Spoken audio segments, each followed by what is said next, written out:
सर्वमंगलमांगल्यं सर्वकल्याणकारकं ज्ञानं सर्वधर्माणां जैनं जयतु शासनं जैनं जयतु शासनं। आत्मा और परमात्मा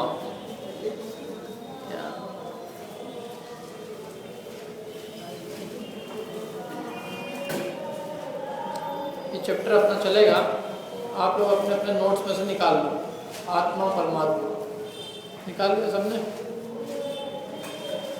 पाठ बहुत मैंने ये इसकी चर्चा बहुत चलती है, आत्मा परमात्मा। लोग कहते हैं अपने को आत्मा परमात्मा के चक्कर में नहीं पड़ना।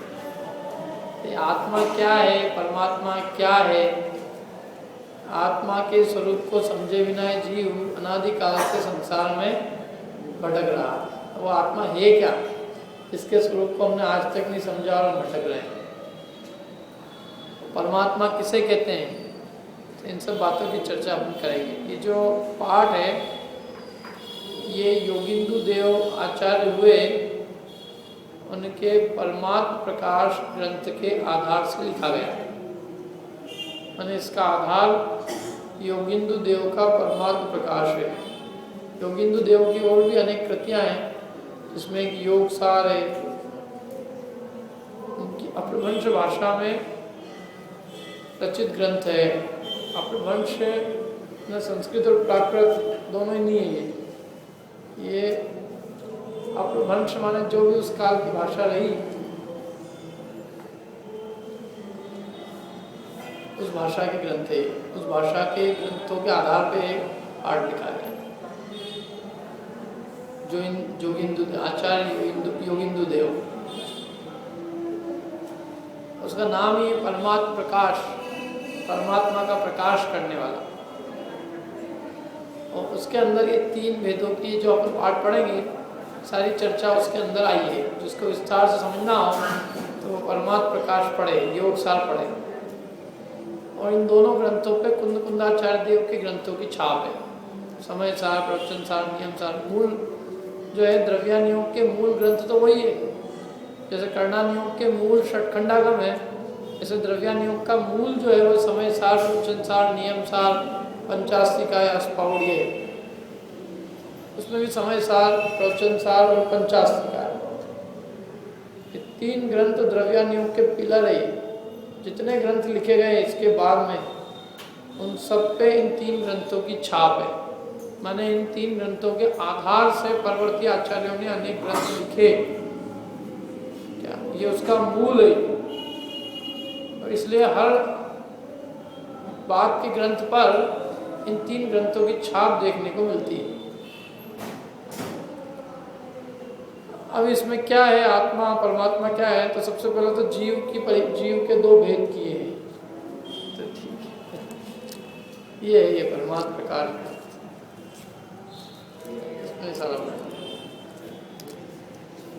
इस पर टीका है ब्रह्मदेव सूरी की, तो बढ़िया टीका है, ले ले तो आप जरूरत नहीं।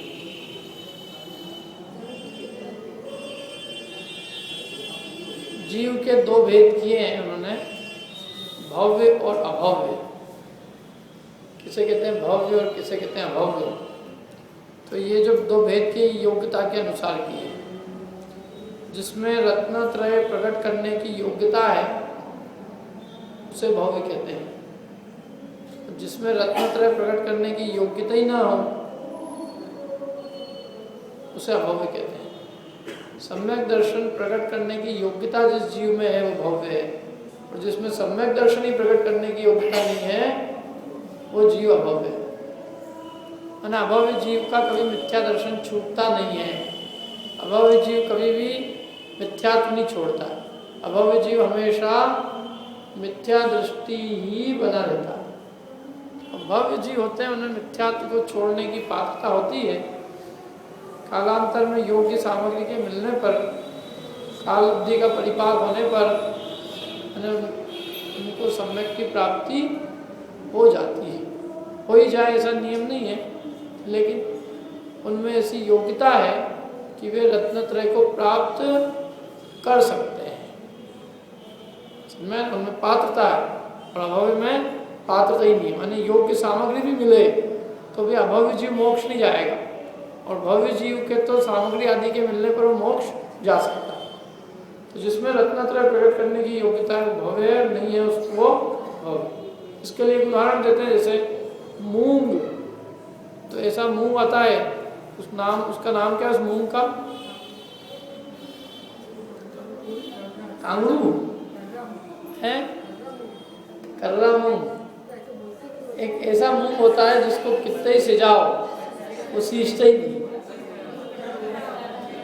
पत्थर नहीं है तो मूंग के ही समान।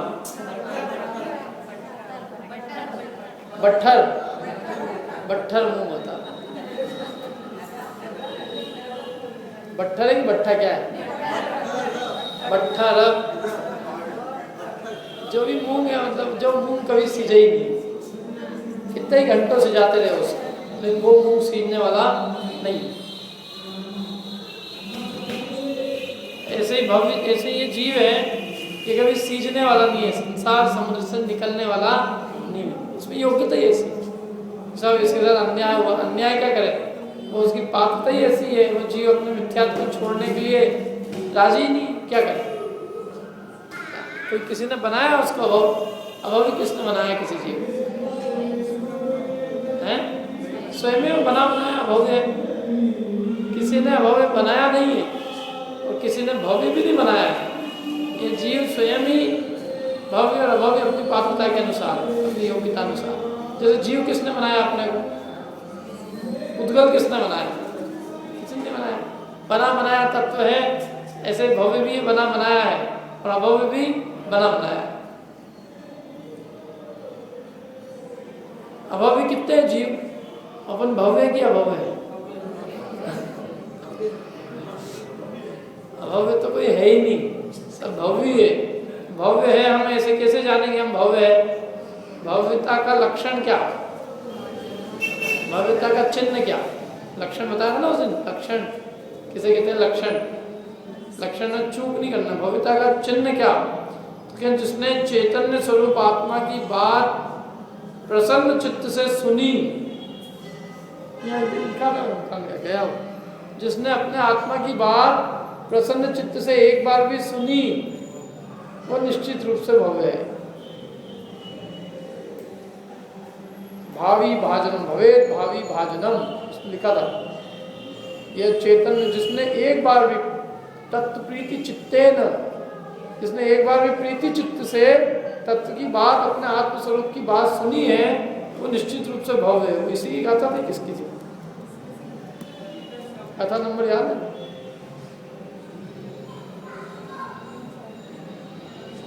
कि जो भी गाथा है, तो संस्कृत की गाथा, उसका भाव यही है कि जिसने एक बार भी अपने आत्मा की बात प्रसन्न चित्त से सुनी है, प्रसन्न चित्त से है, वो निश्चित रूप से भव्य है। ये भव्यता का लक्षण। अब अपन सोच लो, अपन ने एक बार भी सुनी कि नहीं प्रसन्न चित्त से? यदि प्रसन्न चित्त से सुनी है तो भव्य है, और यदि प्रसन्न चित्त से नहीं सुनी है तो बात अलग। तो इसलिए आत्मा की बात तो प्रसन्न चित्त से ही सुन रहा है ना, ये इसलिए भव्यता ही है, वो भव्य है। अभव्य जीव तो कोई क्यों आए, वो प्रसन्न, वो क्यों यहाँ बैठे?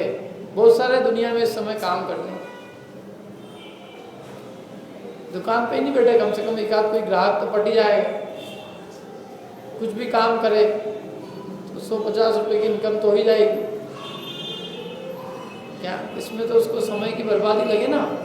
तो इसलिए यहाँ जो आया है वो प्रीतिपूर्वक ही तत्व की बात सुनने आया है। प्रीतिपूर्वक प्रेम है उसको, माने आत्म तत्व की बात वो रुचिपूर्वक ही सुन रहा है, प्रसन्न चित्त से सुन रहा है, इसलिए वो निश्चित रूप से भव्य है और अल्प काल में मोक्ष को प्राप्त करेगा।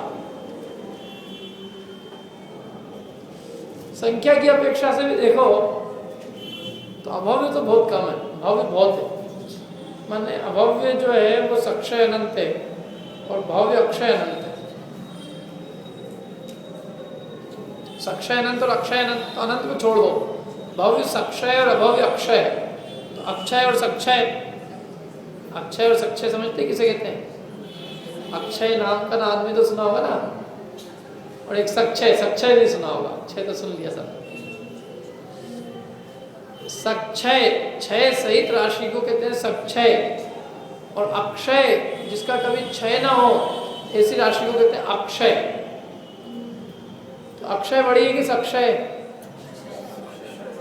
सक्षय कौन बोला? सक्षय, अक्षय। अक्षय का कभी क्षय नहीं होगा। अक्षय असली अनंत, जिसका कभी अंत ना आए ऐसी जो राशि है उसको अपन कहते हैं अक्षय अनंत। और अक्षय अनंत ही वास्तविक अनंत है। सक्षय अनंत कहने मात्र का अनंत है, वास्तव में वो क्षय सहित राशि है। तो अभव्य सक्षय है और भव्य क्या है? अक्षय है। तो कितना अंतर है? एक अनंत और एक अनंत नहीं है, माने एक का अंत आ जाए ऐसी राशि है और एक का अंत ही नहीं आए ऐसी राशि। तो अनंत और अंत, अनंत का अंत नहीं आए तो अनंत में अक्षय अनंत ना, अक्षय अनंत के अनंत में भाग में भी अक्षय अनंत है। तो अक्षय अनंत के अनंत में भाग किए, एक भाग आया, वो जो एक भाग है अक्षय अनंत जीव, उसके सामने एक अभव्य को रखो तो भी अक्षय, ये जो अभव्य है एक एक कर करके इधर खत्म हो जाएंगे और भव्य राशि जो है समाप्त नहीं होने वाली। माने एक भव, एक अभव्य और उसके प्रोपोर्शन में कितने भव्य? अक्षय अनंत। और ऐसे निकालते गए तो भव्य तो फिर अभव्य फिनिश हो गए और भव्य तो अक्षय अनंत वैसे के वैसे बने ही गए। तो आप सोच लो क्या प्रोपोर्शन बना? अक्षय अनंत भव्यों के सामने एक अभव्य, ये प्रोपोर्शन है। तो क्या अक्षय अनंत में तुम एक ही हो अभव्य? जो अपने आप के लिए प्रश्न करते हो कि मैं भव्य हूँ कि अभव्य, तो अभव्य तो अक्षय अनंत में एक है। मनुष्य गति में कोई अभव्य मिल जाए तो मैं उसका हार माला पहना के उसका अच्छे स्वागत करूँ। पुष्पों की नहीं, नकली हार माला, प्लास्टिक की, क्योंकि मिलना ही मुश्किल है।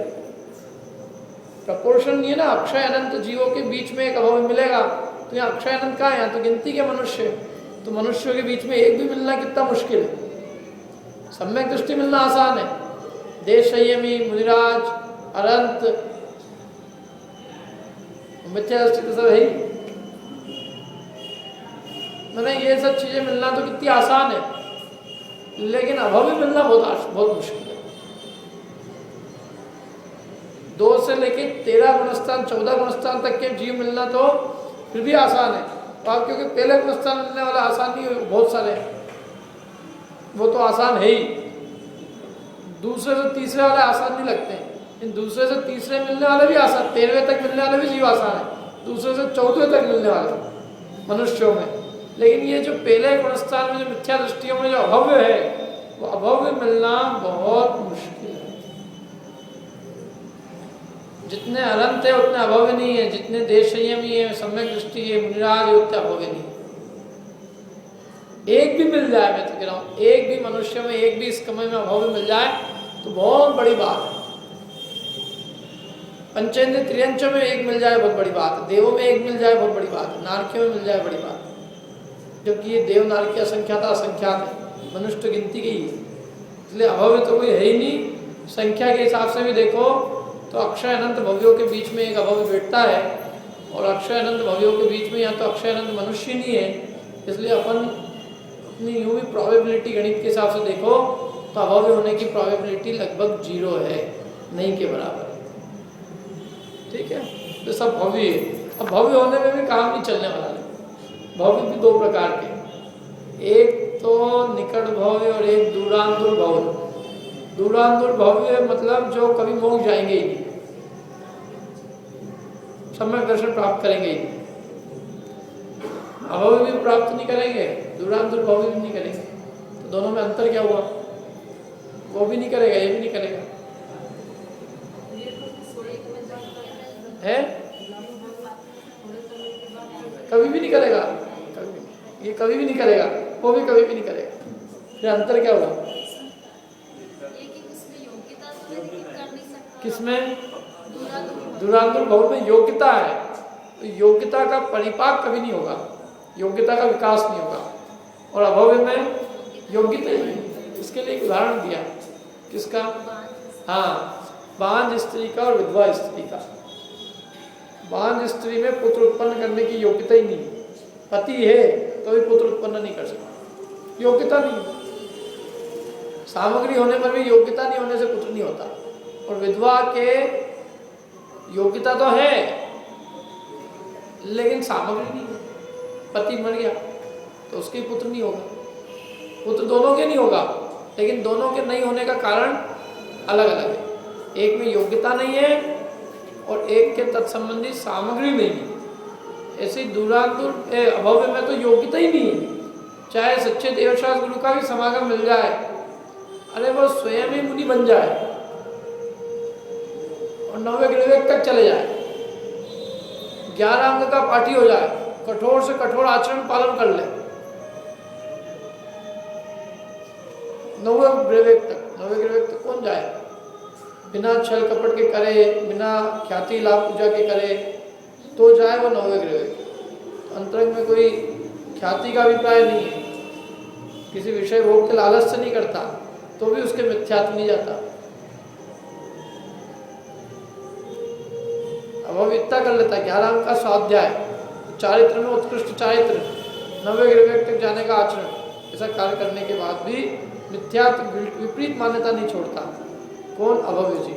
तो अभव्य जीव तो यूं तो सब कुछ कर लिया उसने, 11 अंक पढ़ लिए, चारित्र उत्कृष्ट पाल लिया, क्या व्यवहार से जो भी कुछ करना था, व्यवहार धर्म का साधन वो पूरा किया। ये सब साधन नहीं करे तो 9वें ग्रह तक कैसे जाए? ये सब किया उसने तो भी उसमें पात्रता नहीं है, नहीं हुआ उसको सम्यक दर्शन, नहीं हुआ, कोरा का कोरा। और भव्य जो है दूरांतुर भव्य, उसमें योग्यता है लेकिन उस योग्यता का विकास ही नहीं हो, अरे निगोद से ही नहीं निकले। ऐसे अनंत दूरांतुर भव्य है जो आज तक निगोद से निकले ही नहीं है, और निकले नहीं है वहां तक तो ठीक है, कभी निकलेंगे भी नहीं। ऐसे अक्षय अनंत दूरांतुर भव्य जीव है जो निगोद में है, निगोद अवस्था में है और अनंत काल तक निगोद में ही रहेंगे, निगोद से बाहर निकलेंगे भी नहीं। भव्य इसलिए उनमें योग्यता है,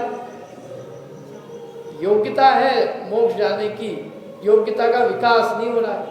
क्यों नहीं हो रहा है? योग की सामग्री नहीं मिल रही, सच्चे देवशास्त्र गुरु का समागम नहीं है, देशना नहीं है, कुछ नहीं है। निगोद में है तो निगोद में होने पर भी योग्यता का अभाव नहीं हुआ है। योग्यता ऐसी है कि यदि उसको वो मिलती सामग्री तो वो मुक्ति को प्राप्त कर सकता था, इस अपेक्षा से योग्यता कही है, पोटेंशियल है उसमें, वो पोटेंशियल है लेकिन सामग्री नहीं मिलेगी उसको।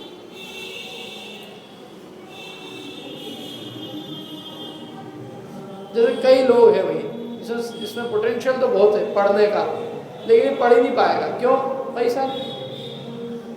और एक तो ऐसा है कि उसको पढ़ने की तो सब सामग्री है लेकिन खुद ही ढाढा है तो क्या करें?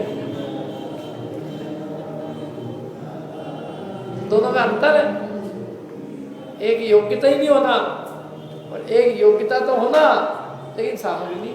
तो निगोदिया जीव है जो तो उसको सामग्री नहीं मिल रही, देशना लब्धि मिले, पंचेंद्री पना मिले, मन मिले, संगी होए, हिताहित का विचार कर सके, वो सब सामग्री नहीं है उसको। जिस सामग्री के सद्भाव में सम्यक की प्राप्ति होती है उस सामग्री की प्राप्ति नहीं होती। वैसे अनंत अनंत दूरांतुर भव रहेंगे जब तो संसार चलता रहेगा अनंत काल तक। और दूर भव्य अनंत है, आप दूरांतुर तो छोड़ो, जो दूर भव्य ऐसे अनंत जीव जिनमें मोक्ष जाने की योग्यता है, ऐसे जीव भी संसार में सदा काल बने रहेंगे। दूरांतुर भव्य की नहीं कह रहे, दूर भव्य भी अनंत काल बाद भी दूर भव्य भी अनंत बने रहेंगे। जिन्हें मोक्ष जाने की योग्यता, मोक्ष जाएंगे, जाएंगे कब जाएंगे? जब जाएंगे तब जाएंगे। ऐसे जीव भी अक्षय अनंत संसार में सदा काल बने रहेंगे। यदि जाते जाते समाप्त हो जाए, संसार का अभाव हो जाए, तो ये सब तरह के जीव बने रहेंगे। अभव्य बने रहेंगे, अभव्य तो कभी जाएंगे ही नहीं, दूरांतुर भव्य भी कभी नहीं जाएंगे। जिनमें जाने की योग्यता है और जो जाएंगे भी सही, ऐसे जीव भी हमेशा बने रहेंगे, वही तो जाएंगे मोक्ष के काल में। तीन तरह के निकट भव्य जो है अति अल्प काल में जाने वाले हैं, सम्यक दर्शन ज्ञान चैत की प्राप्ति करके अल्प काल में मोक्ष प्राप्त करेंगे, निकट भव्य। ये तो अपनी बात हुई भव्य और अभव्य की। अब देखो इसके बाद में अपन मूल जो अपना विषय है उस पर आते हैं। अपना मूल सब्जेक्ट क्या है? आत्मा और परमात्मा। पहली परिभाषा देखो, आत्मा किसे कहते हैं? किसे कहते हैं आत्मा? वैसे तो आत्मा, आत्मा माने अप्पा, अप्पा माने मैं, अपने लिए होता है आत्मा शब्द का उपयोग। मैं स्वयं कौन हूँ? आत्मा। लेकिन इसका स्वभाव क्या है, क्या स्वरूप है इसका? मैंने कहा ज्ञान स्वभावी जीव तत्व को ही आत्मा कहते हैं। किसको कहते हैं? ज्ञान स्वभावी जीव तत्व, जिसका स्वभाव ज्ञान है, चैतन्य है। ऐसे चैतन्य स्वभावी जीव तत्व का नाम ही आत्मा है। और आगे चलते हैं, अपन जीव तत्व की परिभाषा पढ़ेंगे तो कहते हैं ज्ञान स्वभावी आत्मा को जीव तत्व कहते हैं। आत्मा की परिभाषा है तो ज्ञान स्वभावी जीव तत्व को ही आत्मा कहते हैं।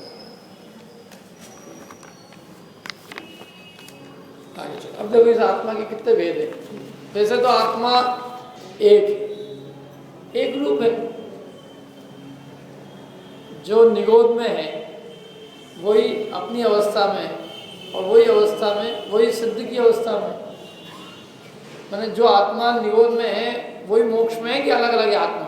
तो आत्मा देखा जाए स्वभाव की अपेक्षा से तो एक ही है। द्रव्य स्वभाव से देखो तो सारी आत्माएं समान है, किसी आत्मा में कोई भेद है ही नहीं, क्योंकि सारी आत्मा ज्ञान स्वभाव है। कोई ऐसा नहीं कि जिसमें ज्ञान स्वभाव ना हो। अरे ज्ञान स्वभाव तो छोड़ो, कोई आत्मा ऐसी नहीं है कि जिसका स्वभाव केवल ज्ञानात्मक न हो। क्या हर आत्मा में केवल ज्ञान स्वभाव पड़ा है? हर आत्मा, प्रत्येक आत्मा स्वभाव से पूर्ण ज्ञानी है, किसी में कमी नहीं है कि कोई आत्मा के ज्ञान गुण में कमी हो, स्वभाव में किसी में अधिकता हो, कुछ नहीं। सबका ज्ञान गुण जो है समान है। माने ज्ञान गुण माने उसका जो स्वभाव है, ज्ञान का स्वभाव पूर्ण रूप से प्रकट होना, उस अपेक्षा से सब जीव समान, कोई छोटा बड़ा नहीं। जैसे एक आत्मा में अनंत गुण है, ऐसे ही सभी आत्माओं में अनंत गुण है। और जो एक गुण की सामर्थ्य है, जैसे एक जीव में जिस एक गुण की सामर्थ्य है, वैसी की वैसी सामर्थ्य सभी आत्माओं में उस गुण की है। कोई अंतर नहीं, स्वभाव अपेक्षा से जीवों में कोई अंतर है। अंतर जो है वो सब ऊपर ही ऊपर है, अवस्था की अपेक्षा। पर्यायकृत भेद है, द्रव्य की अपेक्षा से भेद नहीं। पर्यायकृत माने अवस्था की अपेक्षा भेद है। अवस्था से देखो तो आत्मा 3 अवस्थाओं में मिलेगा। संक्षेप से अपन कहें तो आत्मा कितनी अवस्थाओं में मिलेगा? 3 अवस्था। कौन कौन सी?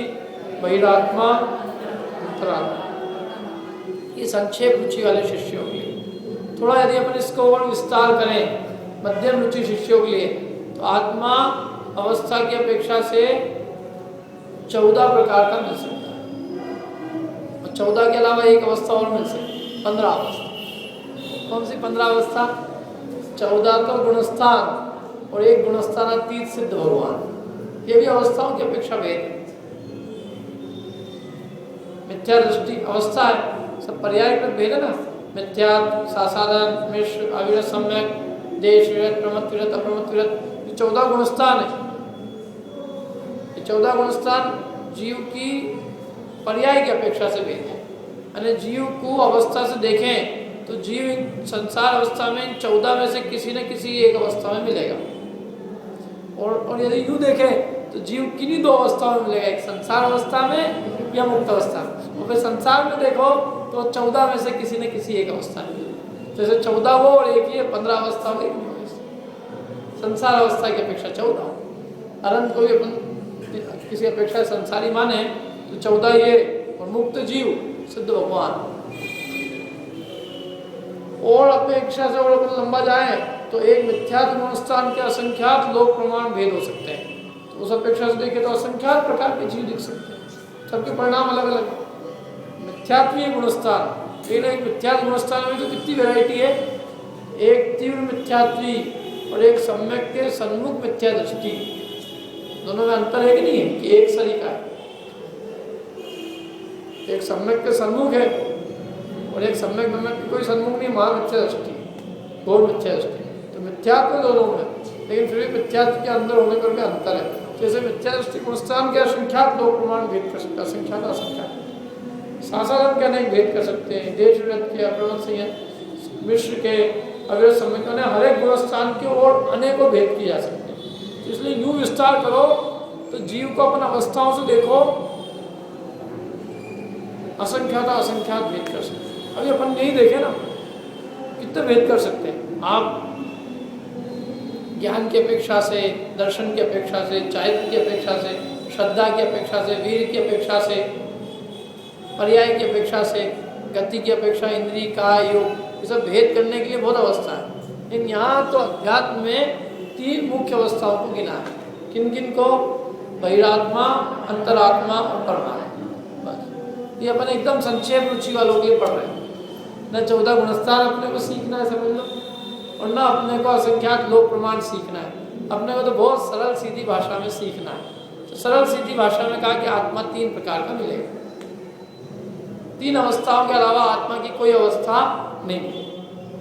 तीनों अवस्थाओं में आत्मा तो एक सामान्य रूप से समान है, चाहे वो बहिरात्मा हो, अंतरात्मा हो कि परमात्मा हो, तीनों ही है तो क्या? आत्मा। अब क्या क्या है एक और देखो। सबसे पहली परिभाषा है, सबसे पहला है बहिरात्मा। बहिरात्मा माने बहि माने बाहर, और आत्मा माना आत्मा है बाहर जिसका। बहि माने बाहर, जिसका आत्मा बाहर है वो बहिरात्मा है। अपन सबका आत्मा कहाँ है? अंदर है कि बाहर है? अपना आत्मा का अंदर ही है ना। अपन सब क्या हुए? अंतरात्मा, क्योंकि अपना आत्मा अंदर में है। जिसका आत्मा बाहर निकल गया वो बहिरात्मा। अर्थ तो यही निकलता है ना इसका। बहि माने बाहर, आत्मा माने आत्मा। बाहर है आत्मा जिसका, बहिरात्मा। तो आत्मा का अर्थ क्या करना है यहाँ पे? आत्मा माने अपनापन, बहि माने बाहर, बाहर की वस्तु में अपनापन जिसका, वो क्या है? बहिरात्मा। आत्मा माने मैंने कहा ना अपन है वो आत्मा ही है। आत्मा शब्द अपनेपन के लिए उपयोग में आता है। आत्मा माने मैं। अब जिस जीव ने मैं में अपनापन नहीं किया और बाहर की वस्तु में अपनापन किया तो उसको कहा बहिरात्मा। ये बहिरात्मा, इसकी आत्मा बाहर ही बाहर है। मैंने आत्मा बाहर देखता है, अंदर नहीं देखता है। ये तो आत्मा अंदर ही, एक आत्मा में अपनापन नहीं। अपनापन किसमें है? बाहर की वस्तु। शरीर में अपनापन है, आत्मा में अपनापन नहीं है। अपनापन जो अपन नहीं है उसमें अपनापन है। शरीर में अपनापन है, और शरीर से संबंध रखने वाले और भी जो चीजें हैं, स्त्री में, पुत्र में, मकान में, इनको अपना मानता है। सब मेरे हैं क्या? अपन पढ़ते ना, मेरो तो एक आत्म तामे ममत जुकीनो। तो ये बोलता मेरो तो एक आत्म तामे ममत न कीनो, और सबे मम जानी क्या? राग रस लीनो। और जितने भी मुझसे भिन्न है वो सब मेरे हैं, और उनमें राग भाव करता है। भिन्न क्या क्या है? जो भी है अपने से भिन्न, जो कोई पर पदार्थ है उनको अपना मानता है। सबसे पहली बात तो ये कि ये शरीर को अपना मानता है, और फिर शरीर को ही नहीं, शरीर से भिन्न अन्य जो स्त्री, पुत्र, मकान, जायदाद, रुपया, पैसा, इनको अपना मानता है। इसलिए कहलाता बहिरात्मा।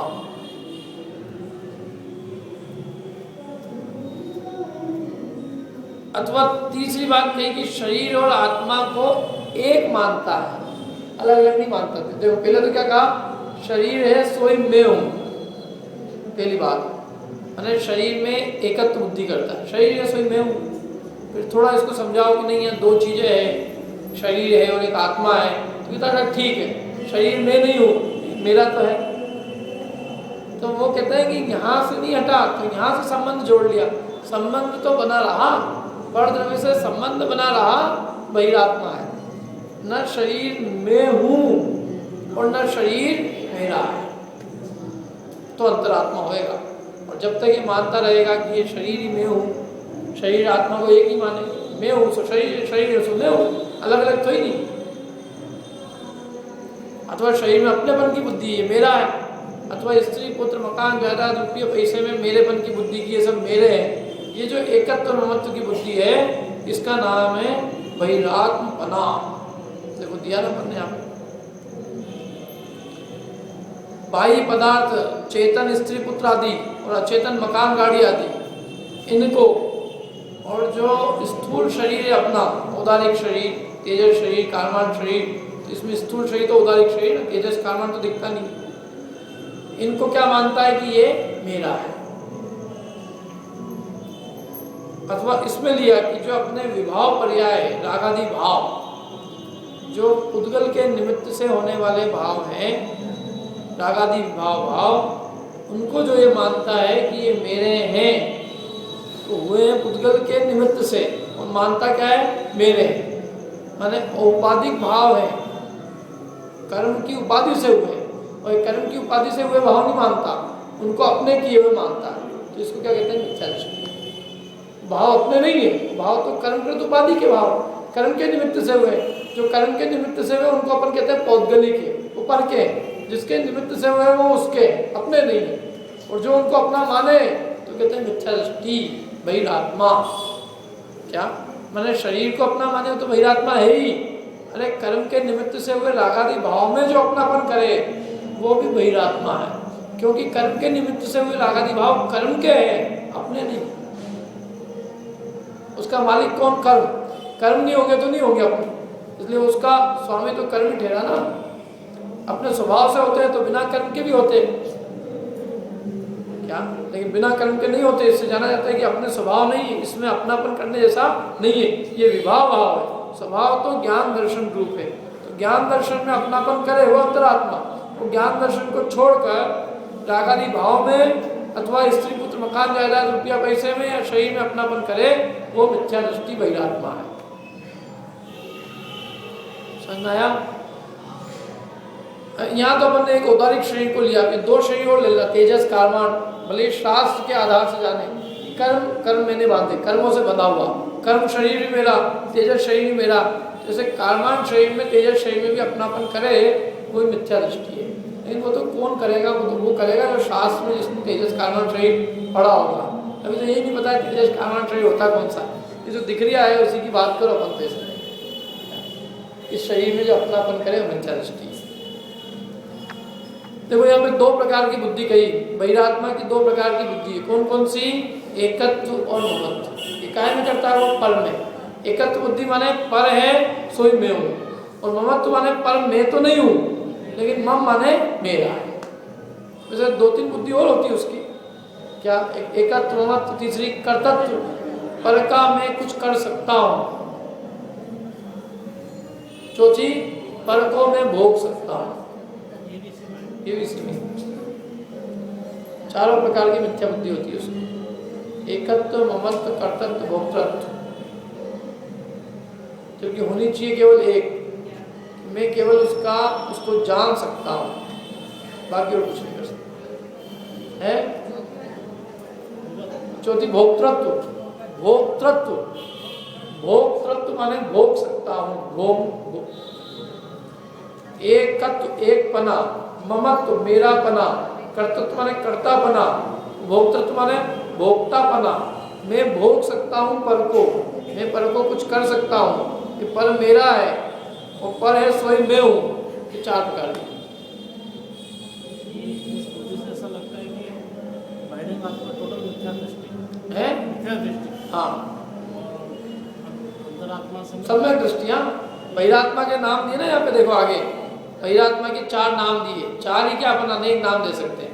अज्ञानी, मूढ़, मिथ्या दृष्टि, क्या बहिरात्मा, और भी बहुत नाम दे सकते हैं। क्या, मिथ्या ज्ञानी, मिथ्या चारित्रवंत, क्या जितनी भी अपने को एक नाम के अलावा बाकी बहुत सारे नाम दे सकते हैं, एक वो भी दे सकते हैं, लेकिन जितनी भी इनको मतलब जितने भी खराब शब्द है वो सब बहिरात्मा के लिए उपयोग ले सकते हैं, कोई दिक्कत नहीं। संसार में कहते हैं दो ही गालियां हैं वैसे, एक अभव है सबसे बड़ी गाली, और दूसरी मिथ्या दृष्टि।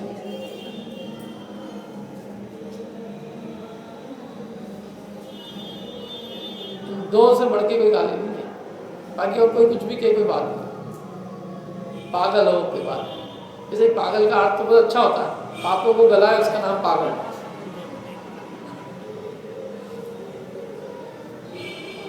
तो बाकी कोई कोई उसने गाली नहीं दी आपको। गधा है, गधे बने नहीं क्या पहले गधे थे? वो गधा तो कितना सज्जन जानवर होता है, बेचारा बोझा ढोता है, कुछ नहीं करता। जो कुछ खाने पीने को दो कम लेके बहुत बोझा ढोता है, बहुत काम आता है गधा। तो ये तो कितने अच्छे अच्छे शब्द कह रहा है। गधा है, उल्लू है, पागल है। उल्लू तो अच्छा अंधेरे में भी दिखता है, उसको प्रकाश अंधकार का नाशक है। तो ये चीज है, ये दो ही है चीज उसके लिए गालियां हैं, यदि कोई गाली है तो। सबसे बड़ी गाली तो अभव है, और उससे छोटी वाली है मिथ्या दृष्टि।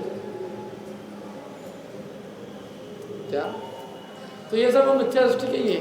तो ये सब मिथ्या दृष्टि को चारों प्रकार की बुद्धि, मिथ्या दृष्टि माना वैरात्मा। कौन कौन सी चार बुद्धि? एकत्व, ममत्व, कर्तव्य, भोक्तव्य। कहीं न कहीं अटका हुआ है। उसको कैसे भी समझाओ, ये तू नहीं है, तू नहीं है तो मेरा तो है, तेरा भी नहीं, करने वाला तो मैं ही हूँ, करने वाला भी नहीं करने वाला हूँ, भोक्ता तो मैं ही हूँ। कौन भोक्ता है? किसी न किसी प्रकार से पर से संबंध रखना चाहता है।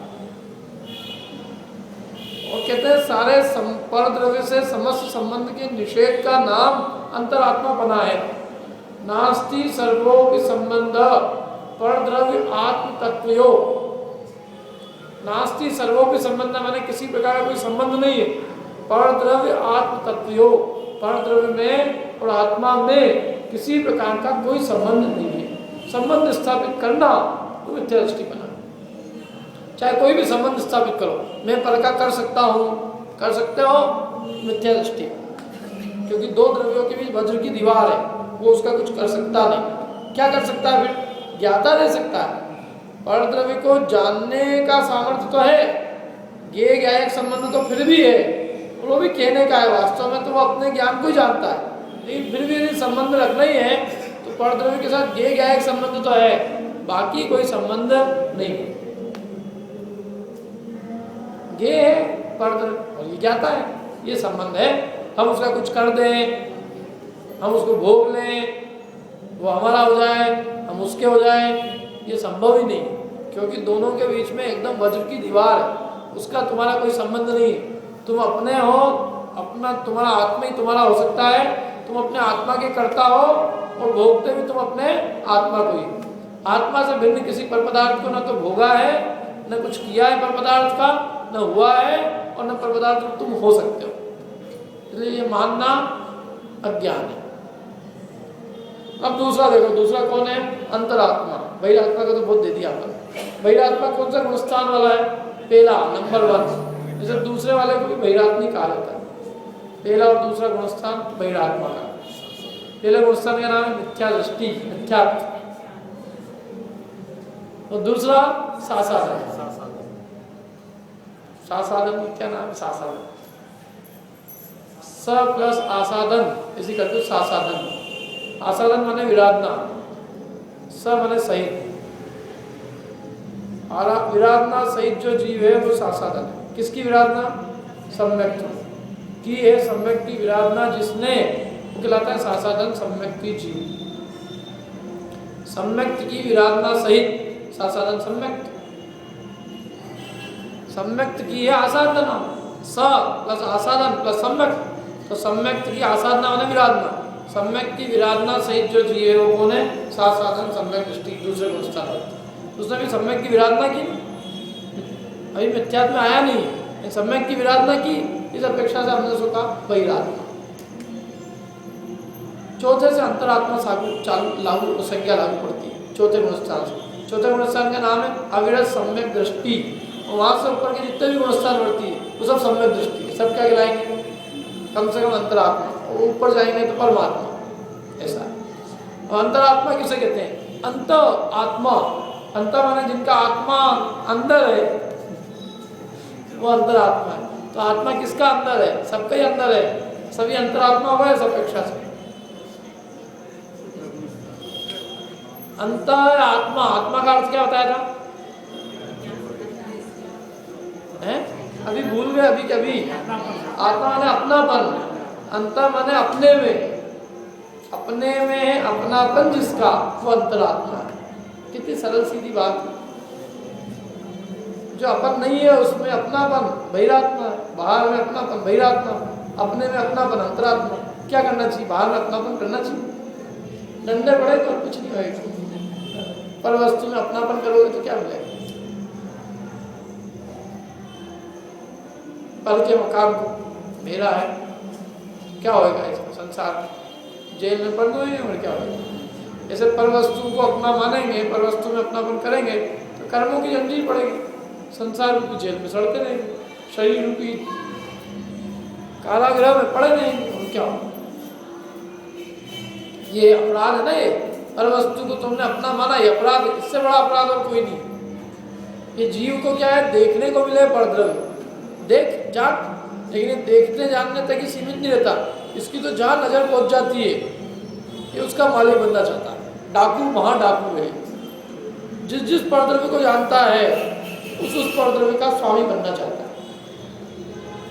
स्वामी बनता है, 4 गति 84 लाख योनियों की जेल मिलती है उसको, क्या होगा?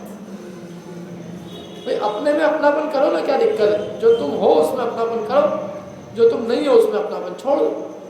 कॉमन सेंस की बात है कि नहीं? धर्म क्या कहता है? भाई पर में परायापन करना, अपने में अपनापन करना। दुखी किस लिए जीव? पर में अपनापन करता है इसलिए दुखी होता है। अपने में अपनापन करे तो दुख का कोई नामो निशान नहीं। तो जो आत्मा में अपनापन माने उसका, उसे क्या कहते हैं? अंतरात्मा। अब अंतरात्मा बनता कैसे और अंतरात्मा क्या करता है? तो इसकी प्रोसेस दी है पूरी। अंतरात्मा भेद विज्ञान के बल से, किसके बल से? भेद विज्ञान के। भेद का विज्ञान, 2 द्रव्यों में भेद विज्ञान करता है। किन 2 द्रव्यों में?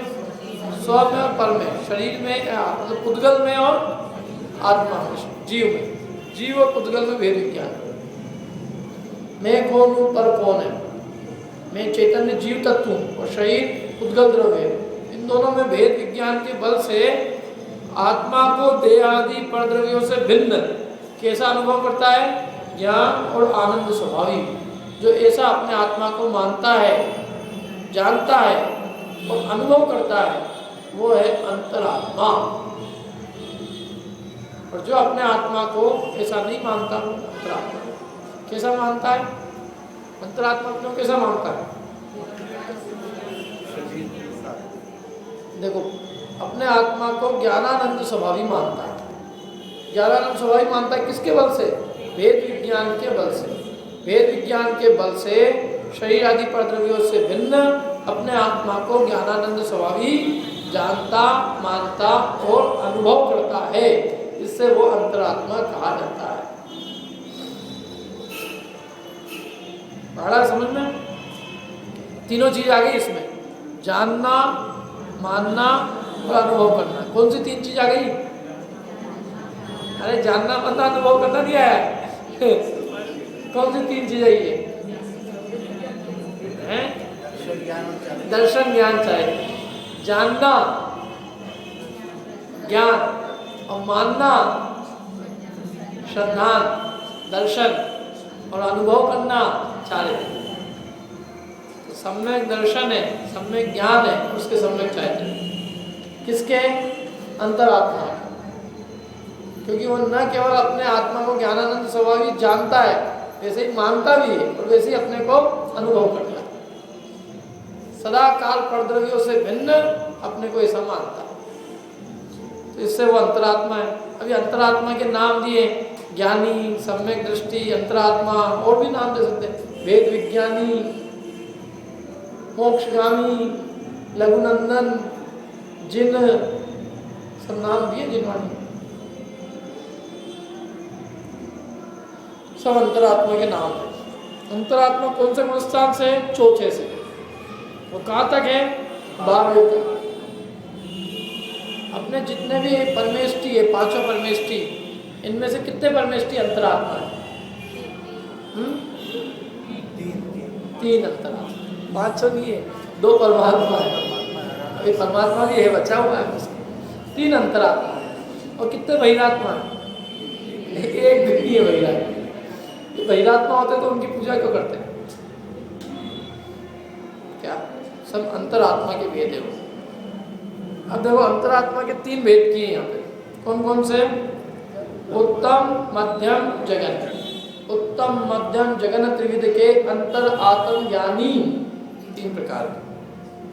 उसमें सबसे पहले उत्तम अंतर आत्म द्विविध संग बिन शुद्ध उपयोगी मुनि उत्तम निज ध्यान।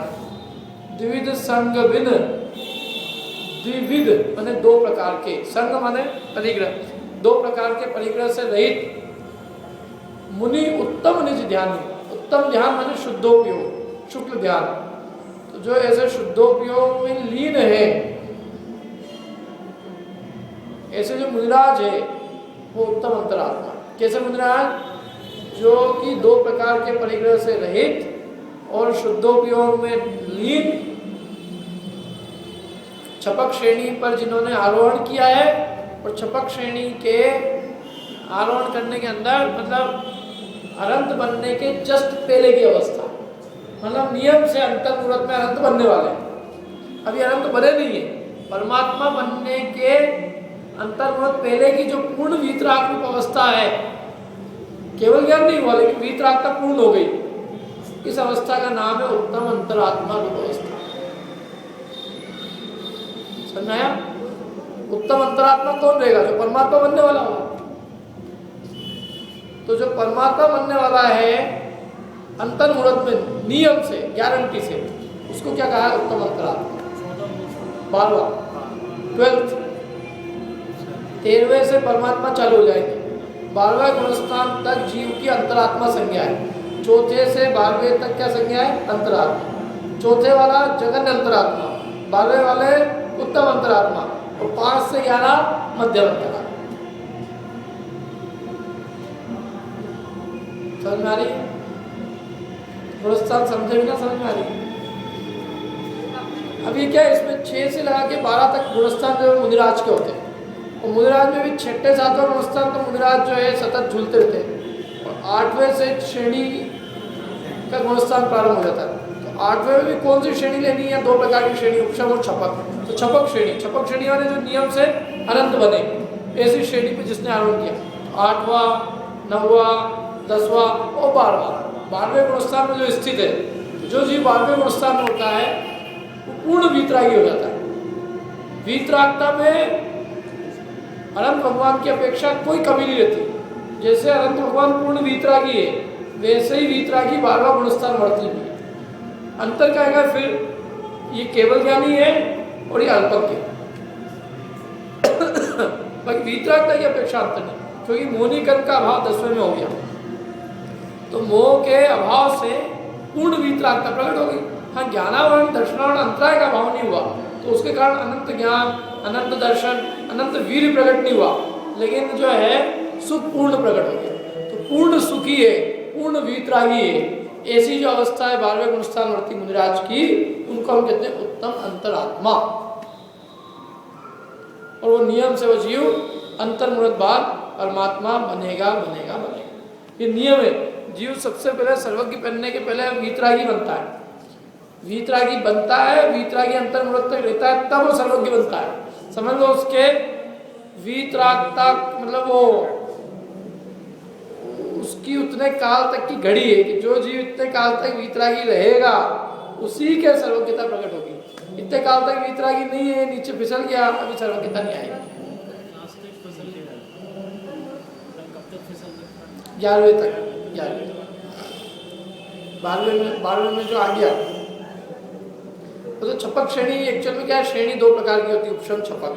तो 8वें के यदि छपक पे चढ़ा है तो वो 8वें, 9वें, 10वें, 12वें को नियम से प्राप्त करेगा और 13वें को प्राप्त करेगा। और यदि उपशम है तो 8, 9, 10, 11 तक जाएगा और फिर लौट आएगा। वो वहीं से अंतर पड़ जाता है। वो श्रेणी किस प्रकार की? यदि उपशम है तो लौटेगा, भले 8, 9, 10, 11 तक गया लेकिन 11 से नियम से लौटेगा। और छपक है तो वो 8, 9, 10 और फिर 12वें से क्या? वो श्रेणी होती है अलग अलग तरह की। मैंने वो तीव्र पुरुषार्थ करके चढ़ेगा तो केवल ज्ञानी प्राप्त करेगा। पुरुषार्थ में थोड़ी कमी रहेगी तो ऊपर तक तो पहुंच जाएगा लेकिन फिर नीचे आ जाएगा। तो वहीं पता चल जाता है कि ये पुरुषार्थ जीव का किस जाति का। अपन पढ़ेंगे जब श्रेणी गुणस्थान वगैरह कभी, तब और पढ़ेंगे। अभी तो इतने समझ लो कि ये जीव पूर्ण वीतरागी हो गया और 11वें गुणस्तर का जितना काल है उससे दुगना काल 12वें का है। तो मानव जीव की परीक्षा है कि भाई यदि तुम इतने काल तक वीतरागी रह सकते हो तो ही सर्वज्ञता प्रकट होगी, अन्यथा बिना वीतरागी बने ही वो सर्वज्ञता हो जाए, थोड़ी कमजोरी रह जाए, अभी थोड़ी कचास रहे और सर्वज्ञता हो जाए तो महादुर्दायी अवस्था हो जाए, उसको महाआकुलता हो जाए उसको। समझ लो वीतरागता हुई 11वें गुणस्तर में, कुछ समय वीतरागी रहा और इतने सर्वज्ञता हो गई, और अब सर्वज्ञता तो हो गई और बाद में वापस नीचे आ गया। अब वीतरागी से वीरागी हो गया, अब सर्वज्ञता बनी रही तो क्या हालत होगी उसकी, सोच लो आप। महादुखी हो जाएगा, भयंकर, सब जानने में आएगा उसको। जैसे आए 6ठे 7वें में आए, फिर 6ठे 7वें में सब मना परे ज्ञान है, केवल यह तो केवल ज्ञान ही हो गया ना, सबके मन की बात बैठे बैठे ही। देखो ऊपर वहाँ वीतराग अवस्था में जाने तो कोई दुख नहीं होता, और जहाँ अपन अपनी कल्पना में, वैसे होता नहीं है, अपन अपनी कल्पना लोक में उड़ान भर रहे हैं। यदि वीतरागता तो नष्ट हो जाए और सर्वज्ञता प्रकट हो जाए, जो जो नीचे आएगा त्यो त्यो दुख बढ़ता जाएगा भयंकर। क्यों? क्योंकि वहाँ नीचे की अवस्था में उस समय ज्ञान नहीं था ना, तो सुखी थे। अब वो ज्ञान तो पूरा हो गया और राग द्वेष विद्यमान है, हर आदमी के मन की बात पता चले, पूरा लोकालोक, पूरा भूत भविष्य पता चले, अनंत भाव के माँ बाप, अनंत भाव के परिवार वाले मरते हुए दिखाई दे, तो वो कहेगा भैया निकालो इस केवल ज्ञान को, नहीं इससे अच्छा तो पहले ही अच्छा था। क्या? इसलिए पूर्ण वीतरागता हुई, अंतर्मुहूर्त तक वीतरागी रहता हो, 11वें से दुगने काल तक, मतलब उतने काल समझ लो आधा काल रहा, अभी नहीं होगी, पूरा समय बिताया, उससे दुगना काल बिताया, परीक्षा में पास हो गए, अब सर्वज्ञता है, कोई दिक्कत नहीं है। अब ये अनंत काल तक सर्वज्ञता रहेगी और तो भी इसको कोई दुख दर्द नहीं होने वाला, क्योंकि वीतरागता नष्ट होने वाली नहीं, इसलिए वीतरागता पूर्वक सर्वज्ञता होती है। वीतरागी बनने के जस्ट पहले वाली अवस्था का नाम है अंतरात्मा। कौन सा अंतरात्मा है? उत्तम अंतरात्मा। छड़ाला की परिभाषा में कहो तो 2 प्रकार के परिग्रह से रहित जो शुद्धोपयोगी मुनिराज है वे उत्तम अंतरात्मा है। गुणस्थान की तरफ से कहो तो 12वें गुणस्थान पड़ती, और अपन सरल भाषा में कहे अनंत बनने से तुरंत पहले की अवस्था। ठीक है, अब आगे जगन अंतरात्मा कौन है? 4थे गुणस्थान पड़ती। जगन कहे अविरत समदृष्टि, जो सम्यक दृष्टि तो हो गया लेकिन व्रत नहीं, एक भी व्रत नहीं, अव्रती है, असंयमी है, संयम नहीं आया उसके जीवन, व्रत नहीं आया।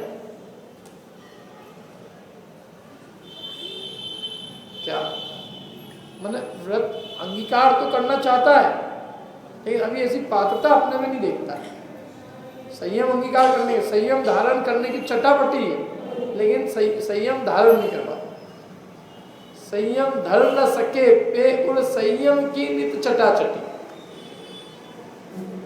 क्या? तो वो अवस्था जो है, जब तक उसने व्रत धारण नहीं की हो, सम्यक तो है, तब तक उसका नाम क्या कहेंगे? मतलब अविरत सम्यक दृष्टि, 4थे गुणस्थानवर्ती। कोई उदाहरण है ऐसे 4थे गुणस्थानवर्ती किसी? हमने जितने भी तीर्थंकर थे 24 के 24, ये सब जन्म से क्षायिक सम्यक दृष्टि थे, जन्म से सम्यक लेके आए थे, और जब तक उनके दीक्षा लेने का परिणाम नहीं आया, वैराग्य नहीं आया, तब तक राज्य अवस्था में रहे। कौन सा गुणस्थान था उनका? अविरत सम्यक दृष्टि। आदिनाथ भगवान की थी अवस्था, कोई व्रत नहीं थे, 83 लाख पूर्व तक राज्य अवस्था में रहे। ऐसे कैसे हो सकता है? तो सम्यक दर्शन हो गया तो उन्हीं अवस्था आ जानी चाहिए, नहीं आई।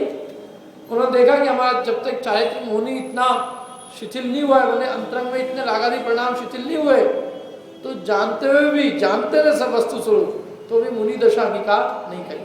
और जब वैराग्य उत्पन्न हुआ तो कर ली। फिर वो ये भी नहीं देखते कि अभी अपन शादी के लिए जा रहे हैं, घोड़ी पे बैठे हैं, लोग क्या कहेंगे, हमारी लड़की का भविष्य बिगाड़ दिया। फिर नहीं, फिर कोई बात नहीं। जब राग था तो विवाह करने के लिए, और राग टूट गया तो बीच बारात को छोड़ के आ गए। पुरुषार्थ कोई कुछ नहीं उसमें, मतलब जैसा अंदर है वैसे ही बाहर है। अंतरंग में जितनी परिणति है उसके अनुकूल बाह्य आचरण, न कोई खींचता न कोई कमी। यदि अंतरंग में वीतरागता है तो तत्क्षण त्याग, अंदर में राग है तो तब तक वो उस गृहस्थ अवस्था में है। अविरत अवस्था 83 लाख करोड़ पूर्व तक रहे, 83 लाख पूर्व तक, करोड़ पूर्व नहीं, 83 लाख पूर्व। एक पूर्व कितना बड़ा? 70,56,000 करोड़ वर्ष का। तो 70,56,000 करोड़ इंटू 83 लाख, इतने वर्षों तक वो अवृत्ति रहे हैं। और अवृत्ति भी कैसे कि उनके जन्म दिवस के अवसर पर स्वर्ग से अप्सरा नृत्य करने आती थी। अभी कोई आदमी समझ 84 साल का हो और 83 साल की उम्र में स्वर्ग की अप्सराओं का नृत्य देखे, लोग क्या कहेंगे उसको? इसलिए बहुत समझना बहुत मुश्किल है उसके पास। अविरत सम्यक दृष्टि इतनी मैंने इतने काल तक सम्यक टिका रहा, सम्यक का नाश नहीं हुआ अवृत अवस्था में भी। जब हुआ उनके छोड़ तो केवल ज्ञान प्राप्त किया नियम से, क्योंकि जो जन्म से क्षयिक सम्यक दृष्टि मनुष्य अवस्था में लेके आता है ना, कर्म भूमिया मनुष्य यदि जन्म से क्षयिक सम्यक लेके आया नियम से उसी भाव में मोक्ष जाता। भले ही गृहस्थ अवस्था में रहे कोई चिंता नहीं है, लेकिन वो जब जिस दिन वैराग्य आएगा उस दिन वो वैराग्य को धारण करके मुनि दीक्षा अंगीकार करेगा और नियम से उसी भाव में मोक्ष आएगा। तो ये गुणस्थान तो है ही ना। यदि गुणस्थान नहीं माने जाए तो ये सारी अवस्था प्रथमानियों भी झूठा पड़ जाएगा। सारे तीर्थंकर 24 के 24 तीर्थंकर सीधे 8 वर्ष की उम्र में मुनि तो कोई भी नहीं बने। सम्यक दृष्टि थे, सबके सब तीर्थंकर सम्यक दृष्टि थे जन्म से, क्षयिक सम्यक दृष्टि। लेकिन नहीं, जब वैराग्य का प्रसंग उपस्थित हुआ तभी दीक्षा धारण की। कि अभ्यास कर ले पहले कुछ समय तक, अभ्यास कुछ नहीं करते। महापुरुष अभ्यास नहीं करते, महापुरुष तो सीधे अंगीकार करते हैं। तो चीज ही अलग है एकदम। राग टूट जाए तो बात ही क्या है। तो वो अविरत सम्यक दृष्टि जगन अंतरात्मा। और इससे बीच के जितने भी अवस्था है, बीच में कौन कौन आएंगे? देखो दो आएंगे बीच में। कौन कौन? एक तो देशरति। देशरति मतलब कौन? देशरति माने अणुरति श्रावक, सम्यक सहित जिसने 5 पापों का एक देश त्याग किया है, सम्यक सहित व्रतों को जिसने अंगीकार किया है, ऐसा देशरति श्रावक पंचम गुणस्थानवर्ती वो मध्यम अंतरात्मा। और 6ठे 7वें गुणस्थानवर्ती मुनिराज अथवा 8वें 9वें 10वें 11वें गुणस्थानवर्ती सारे मुनिराज वो भी सब काय में आएंगे? मध्यम अंतरात्मा।